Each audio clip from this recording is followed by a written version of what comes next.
Okay, this is my first YouTube video, and this is me, Camas, Washington. This is one of the most basic, most common Briggs and Stratton engines they make. It's a diaphragm style carburetor, and I will be showing you how to make this lawnmower run again. This will be all the tools that are needed to do this job: a Phillips head screwdriver, a flathead, a 1/2 inch socket, and a 3/8 inch socket. Also a carburetor diaphragm repair kit. Looks like that. Okay, so to remove this whole gas tank assembly, take your 1/2 inch, and this is the main mounting bolt right here.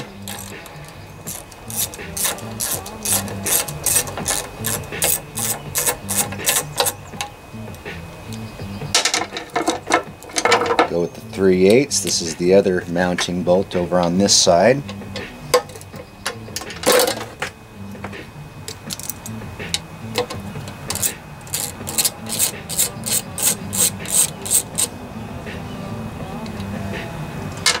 And let's go ahead and take off the air cleaner cover here just so we can get a good look at things. It's your flathead screwdriver, of course, to do this.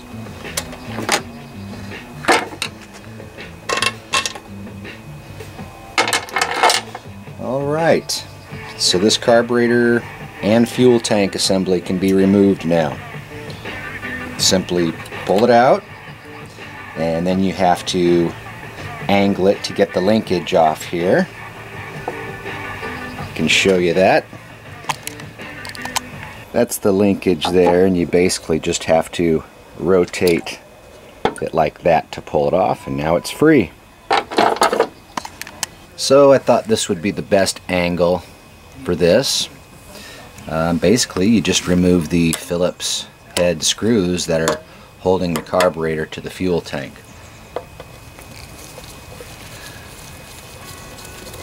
Now when you put this carburetor back on, there is a sequence in which you're supposed to tighten these screws, and it's very important to get a proper seal for the diaphragm so your carburetor pumps fuel correctly.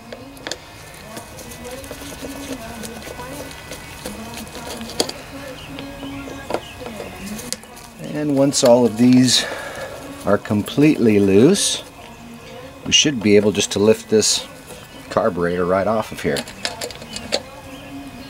One more to loosen up, and there we go.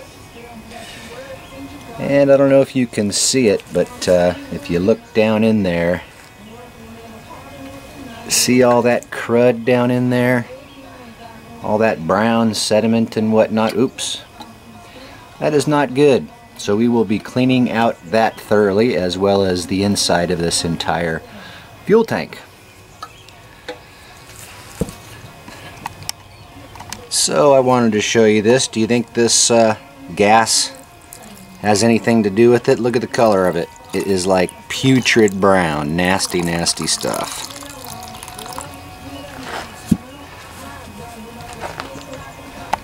Yeah, a lot of times you have to find something to stick down in here to scrape out the sediment that has accumulated. You can use whatever. Q-tip, a screwdriver. And I'll also blow this out completely with compressed air just to make sure if there's anything left that we got it.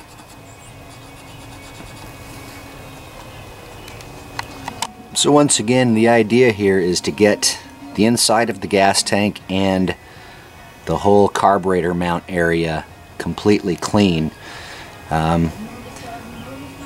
Both of these are screens here which go down into these little orifices and pick up the fuel, so you know, everything needs to be spotless as possible.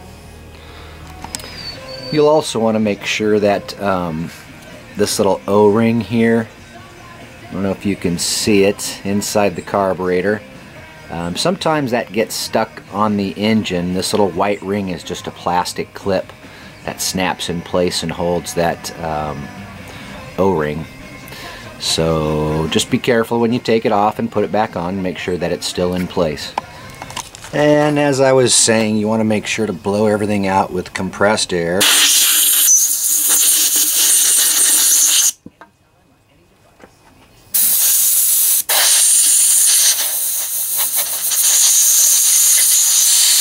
Get it as clean as you can.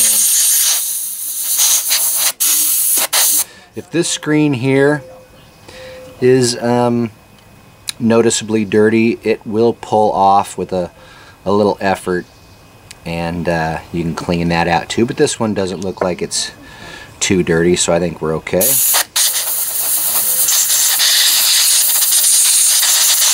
Okay. So this is an important part. You want to make sure that when you're installing the new diaphragm and gasket set, that the diaphragm goes first onto the fuel tank, followed by the gasket, and then the carburetor. So there we go. Everything's still nice and clean, which is how we want it.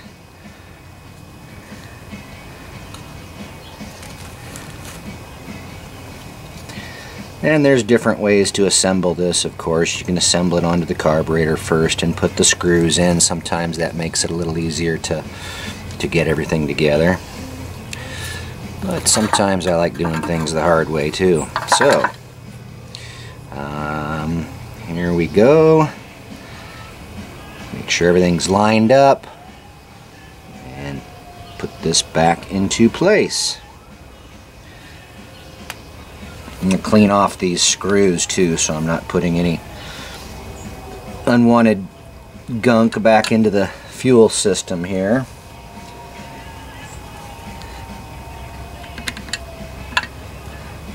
And I'll just slightly screw these in.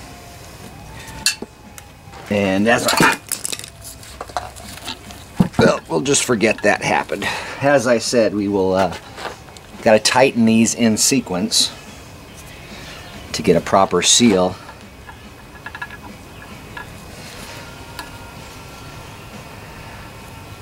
Try this again.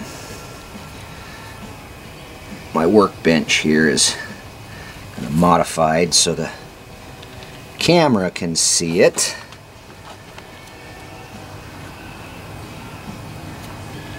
Back together.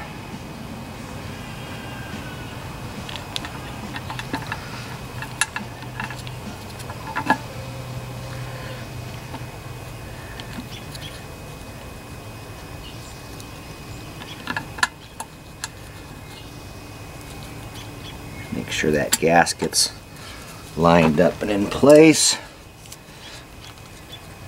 This is what the old diaphragm setup looked like. Not in real bad shape, but they do need to be replaced every now and then. So I will just screw these down a little bit just to position everything before I torque it down. Let's see if I can find the rest of these screws that jumped off the workbench here.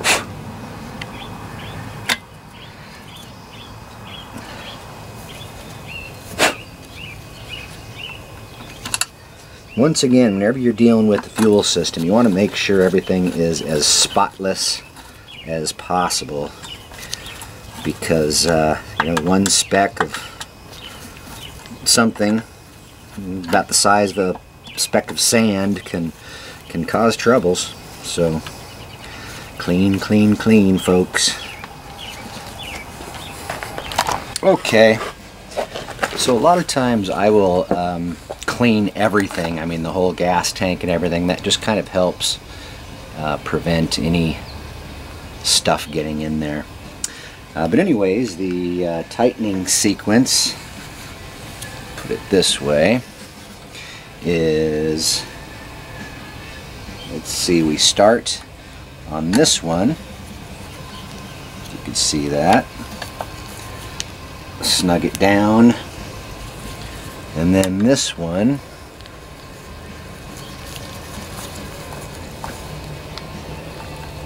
and then we go to this one here.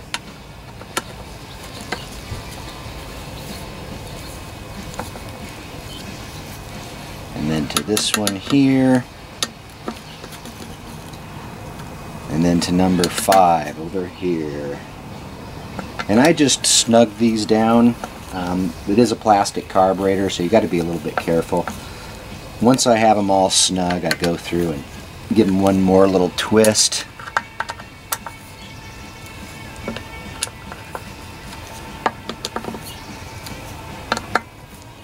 Alright, so once again, I'm going to show you, we got, and for the tightening sequence, 1, 2, 3, 4, 5. Alright, I think we're just about ready to go back on the mower.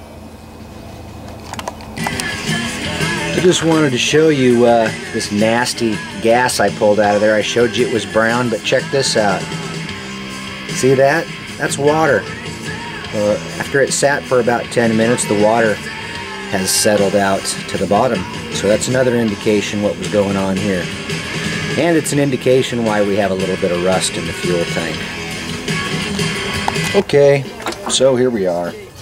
First thing we need to do is reconnect this linkage, and you just simply turn the tank like this, put it through the hole, and stick it back on. Simple as that. Now we put this 3/8 bolt back in, and we got our 1/2 inch bolt here that needs to go back in.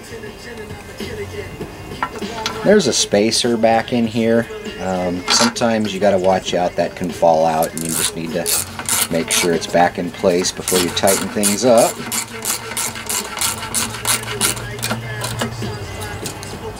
So I always tighten this one up first, good and snug,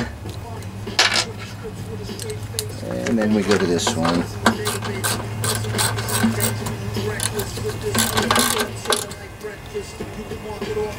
Now these carburetors will not run with the air filter off unless you put the mounting screw back in there. Then you can start it and test it out that way, and make sure all the linkages are working correctly and all of that. But I'm pretty confident we're good, so I'm just going to reassemble.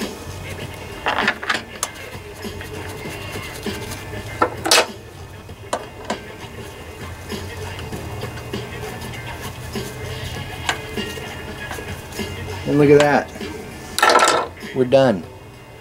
I'm going to let the fuel tank dry out for a little bit more here in the sun before I put fuel back in and test it out. You know I'm going to show you that. Once again, I can't stress enough the importance of a clean, dry fuel system, so I'm going to just spray some air in there just to make sure that everything is bone dry and no residue of water left in there. And the sun helps. After about an hour sitting out here, I pretty much guarantee it's going to be dry then. Okay.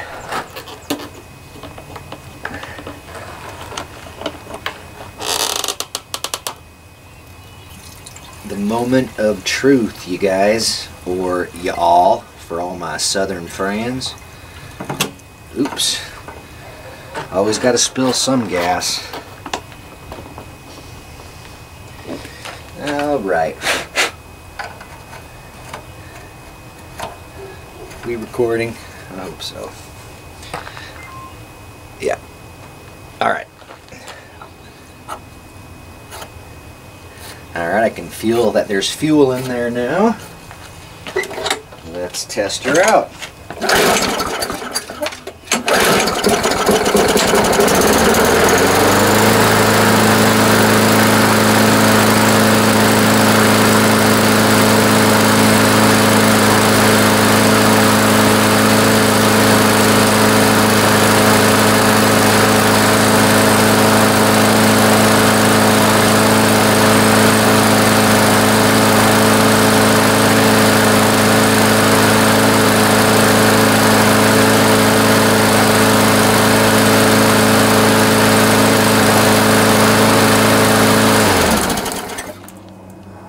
So it's a little smoky. That's because the previous owner filled it up with too much oil, so it's evacuating out through the muffler. So after it runs for a few minutes, that will go away. But yeah, everything looks good.